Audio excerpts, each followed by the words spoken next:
Assalamualaikum warahmatullahi wabarakatuh. Perkenalkan, kami dari kelompok 3. Pada kesempatan kali ini, kami akan menjelaskan suatu materi, yaitu salah satu dari uji statistik non-parametrik, yaitu uji chi-square Guidance of Fit Test 1 sampel. Next.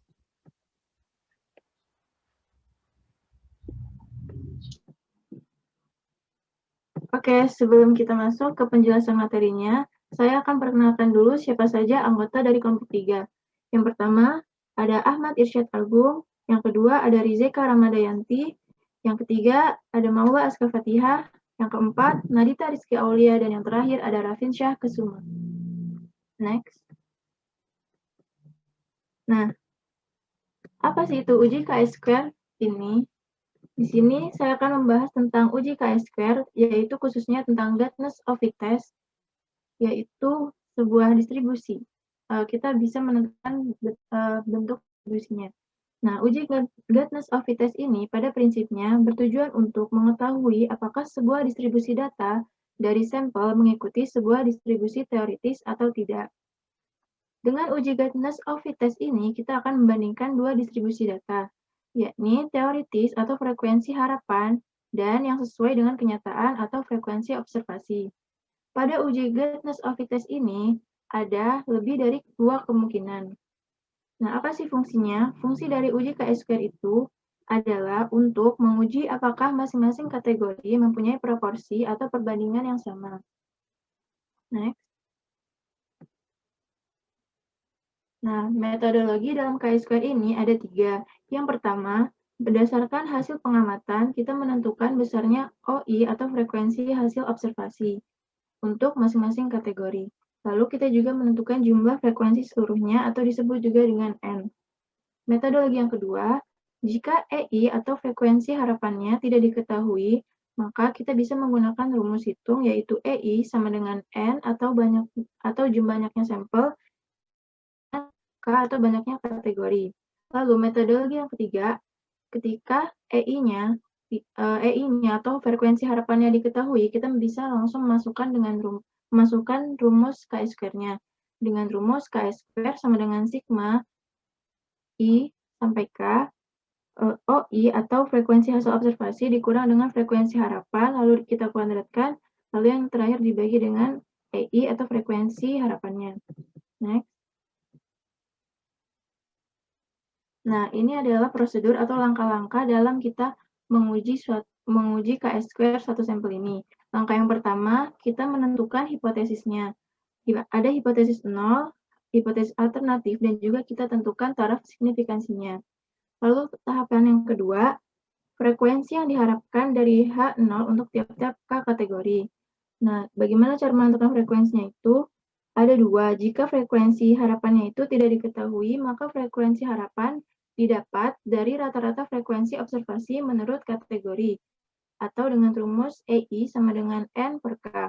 Lalu syarat yang kedua, untuk menggunakan uji chi-square ini ada 2 tipe. Yang pertama, untuk banyaknya kategori yang lebih dari 2, jika terdapat nilai EI atau frekuensi harapannya lebih kecil dari 5, dan jumlahnya lebih dari 20% dari kategori yang ada, maka kita bisa gabungkan kategori-kategori tersebut yang berdekatan.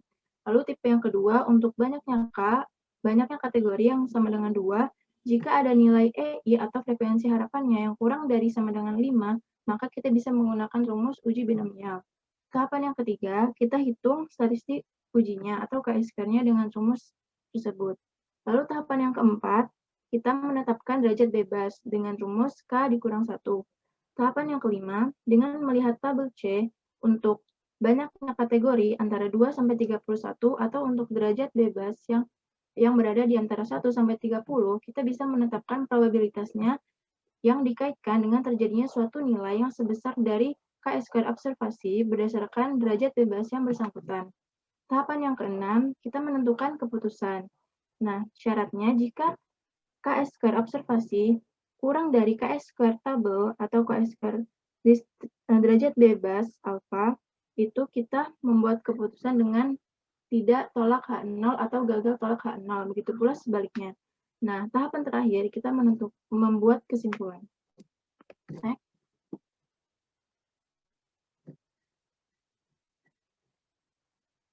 Nah, untuk lebih memahami lagi apa itu Chi-square, bagaimana fungsi-fungsinya, di sini kami akan memberikan beberapa contoh soal.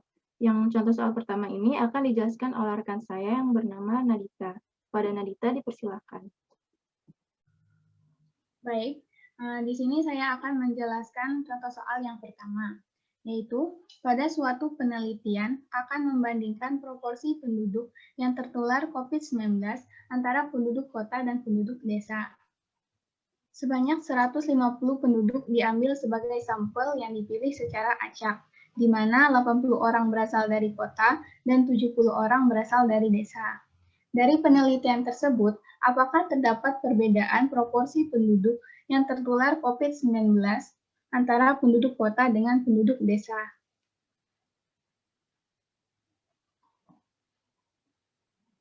Nah, penyelesaiannya, yang pertama kita akan menentukan hipotesis dan tingkat signifikansinya. Nah, hipotesis nolnya adalah proporsi penduduk yang tertular COVID-19 antara penduduk kota dan penduduk desa sama. Sedangkan hipotesis alternatifnya yaitu proporsi penduduk yang tertular COVID-19 antara penduduk kota dan desa berbeda. Di sini kami menggunakan tingkat signifikasi 5%.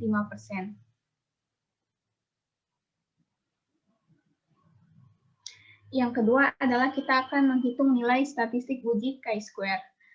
Dengan rumus sigma dari frekuensi observasi dikurang frekuensi harapan, lalu dikuadratkan, kemudian dibagi dengan frekuensi harapan.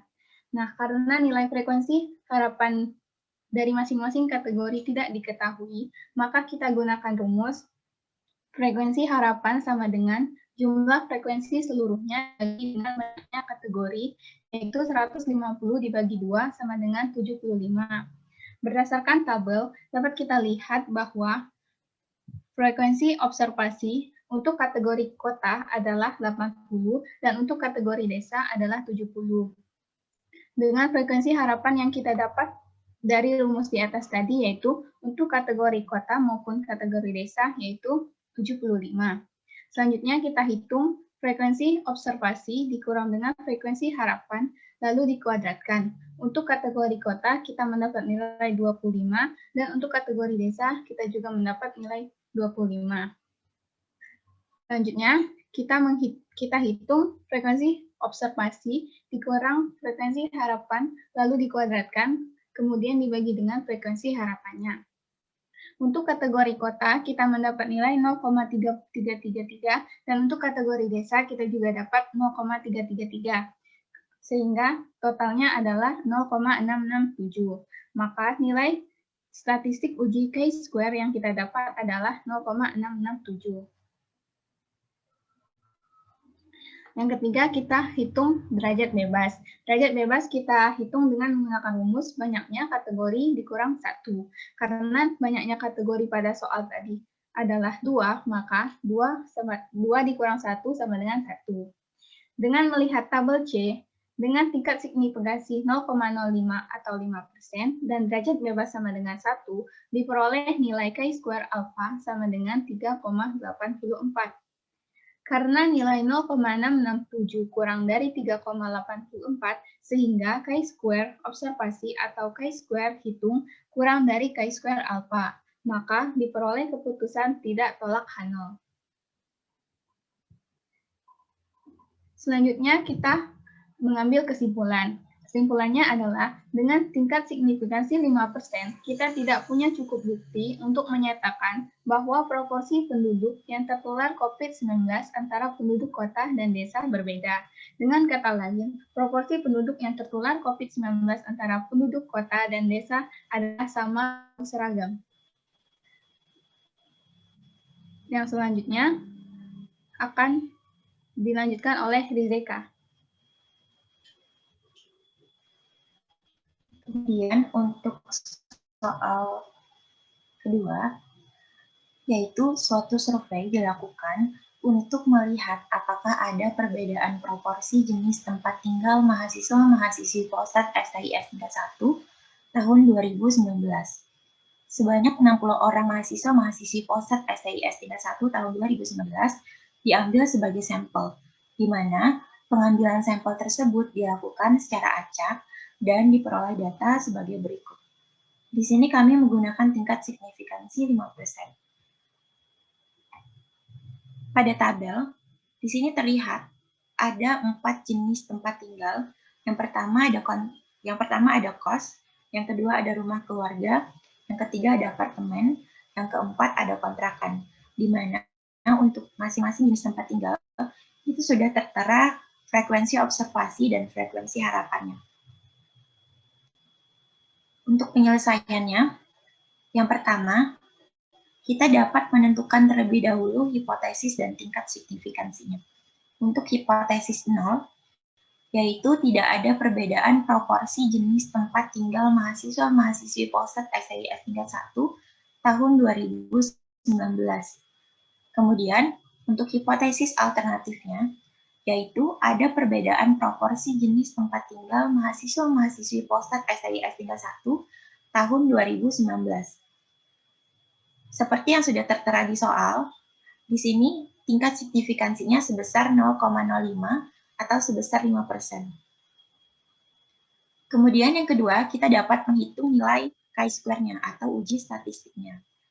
Nah, sebelum itu, di sini perlu dilihat bahwa untuk jenis tempat tinggal apartemen dan kontrakan, itu dilakukan penggabungan.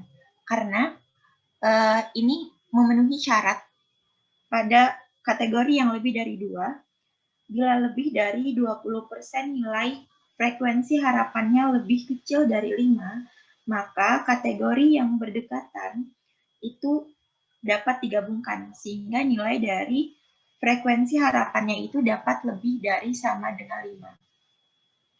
Nah, karena pada soal kita telah mengetahui bahwa nilai frekuensi harapan dari apartemen itu kurang dari 5, di mana satu kategori dari 4 kategori yang tersedia itu sudah melebihi dari 20% data yang ada.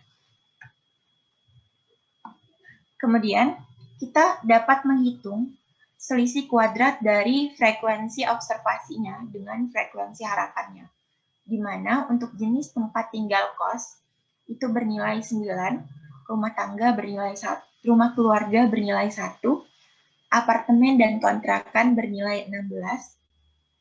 Kemudian untuk penghitungan selisih kuadrat dari frekuensi observasi dengan frekuensi harapan dibagi dengan frekuensi harapan dari kategori itu sendiri. Untuk kos bernilai 0,281, rumah keluarga bernilai 0,1667, dan jenis tempat tinggal apartemen dan kontrakan itu bernilai 0,7272. Dan totalnya didapatkan 1,175189. Di mana nilai tersebut dapat kita lihat sebagai nilai chi-square hitungnya. Selanjutnya kita dapat menghitung derajat bebasnya, di mana untuk rumus derajat bebas di sini, yaitu banyaknya kategori yang ada dikurang dengan 1. Karena kategori awal itu sebanyak 4 dan dilakukan penggabungan antara apartemen dan kontrakan, sehingga kategori yang tersisa itu ada 3 dan derajat bebasnya yaitu 2. Dengan melihat tabel C dengan alfa sebesar 0,05 dan derajat bebasnya sebesar 2, diperoleh nilai chi-square alfanya sama dengan 5,99. Karena nilai dari chi-square observasi kurang dari chi-square alfanya, maka keputusannya yaitu tidak tolak H0. Kemudian kesimpulannya, dengan tingkat signifikansi 5%, kita tidak punya cukup bukti untuk menyatakan bahwa proporsi jenis tempat tinggal mahasiswa-mahasiswi Polsek SIS tingkat 1 tahun 2019 berbeda. Untuk soal selanjutnya dilanjutkan oleh Raffi. Oke, baik. Untuk soal yang ketiga ini kita sudah melakukan contoh uji yang lain penggunaan dari uji chi-square itu sendiri. Langsung saja, nomor 3, suatu sampel random dengan status mahasiswa D3 diambil dari masing-masing tingkat, yakni tingkat 1, 2, dan 3. Tiap mahasiswa diminta pendapatnya tentang pernyataan apakah UKM sangat perlu diikuti oleh mahasiswa atau tidak. Dan dari sampel tersebut diperoleh data sebagai berikut. Jadi datanya terbagi menjadi 3 tingkat, tingkat 1, 2, 3, kemudian kategorinya dibagi menjadi setuju, netral, dan tidak setuju. Dengan total masing-masing tingkat sejumlah 50 dan total keseluruhan sampel berjumlah 150. Dengan tingkat signifikansi 5%, ujilah apakah setiap tingkat memiliki pendapat yang sama. Jadi tujuan dari pengujian soal nomor 3 ini adalah untuk mengetahui apakah tiap-tiap baris atau tingkat itu memiliki data yang homogen untuk setiap kategorinya atau tidak. Jadi nama uji dari yang nomor 3 ini adalah uji homogenitas. Next.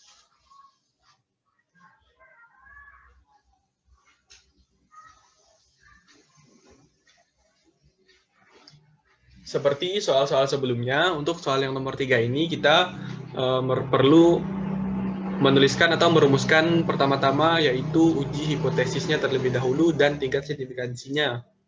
Untuk hipotesis 0 dari soal ini adalah proporsi 1 sama dengan proporsi 2 sama dengan proporsi 3. Sedangkan untuk hipotesis alternatifnya yaitu minimal ada satu proporsi dari kategori ada yang berbeda, yaitu minimal 1.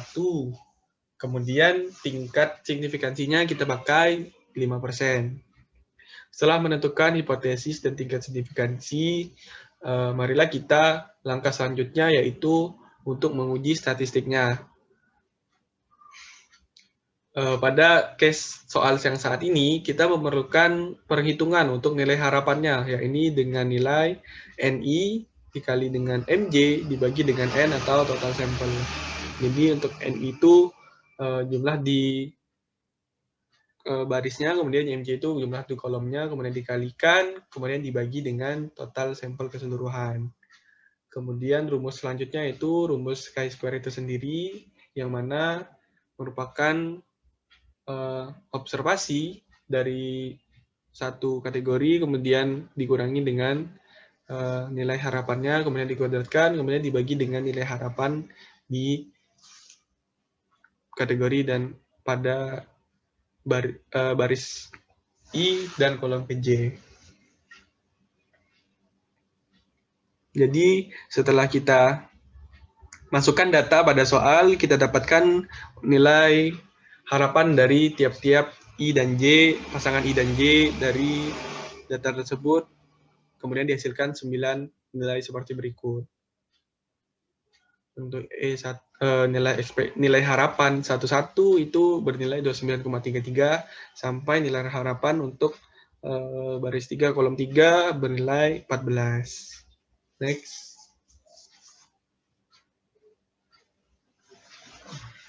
Setelah kita mendapatkan nilai harapan untuk tiap-tiap pasangan I dan J, maka kita perlu mengurangkan nilai-nilai tersebut. Nah, untuk bagian penjelasan ini saya serahkan kepada teman saya, Ahmad Richard Agung. Baik, setelah tadi kita telah menghitung EI dari masing-masing I dan J, sekarang kita menghitung nilai dari OIJ dikurang EIJ dikuadratkan. Di mana di sini dari I-nya sama dengan 1, J-nya sama dengan 1, didapat nilai 28,444. Sampai dengan I-nya 3 dan J-nya 3, itu didapat nilai 9. Kemudian setelah itu, kita menghitung OIJ dikurang EIJ dikuadratkan dibagi dengan EIJ. Untuk I-nya 1 dan J-nya 1, didapat nilai 0,9697. Sampai dengan I-nya 3 dan J-nya 3 itu didapat nilai 0,6429. Setelah itu kita menghitung nilai dari chi-square hitung atau chi-square observasi, di mana rumusnya adalah sigma dari OIJ dikurang EIJ kuadrat per EIJ yang telah kita hitung tadi, di mana dari 0,9697 ditambah 0,8167 sampai dengan 0,6429 didapat 4,3130. Setelah kita dapat chi-square hitung kita, kemudian kita cari chi-square alpha untuk pembandingnya.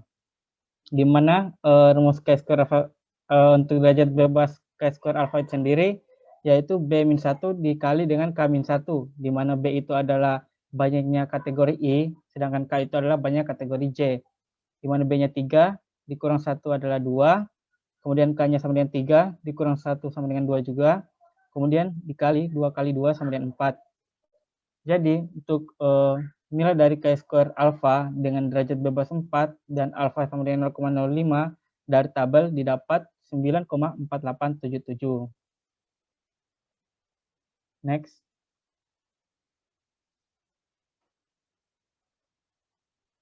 Nah, dari hasil tadi, kita mendapatkan sebuah keputusan, dimana karena Chi-square kuadrat hitung kita atau observasi lebih kecil dari Chi-square kuadrat alfa, maka kita memperoleh kesimpulan gagal tolak H0. Jadi, di sini kemudian kita menyimpulkan, dimana kesimpulannya, dengan thickness dengan tingkat signifikans 5%, belum terdapat cukup bukti untuk menolak H0, atau dengan kata lain, mahasiswa pada setiap tingkat memiliki pendapat yang sama atau homogen. Sekian dari saya serahkan kepada moderator. Oke, itu tadi penjelasan singkat dari kelompok kami mengenai uji Chi-square, Gartner's Cockpit, dan juga homogenitas. Buat teman-teman sekalian yang nonton video ini, jika ada kritik dan saran ataupun pertanyaan, sangat dipersilahkan. Sekian dari kelompok kami, kurang lebihnya mohon maaf. Oke, wassalamualaikum warahmatullahi wabarakatuh.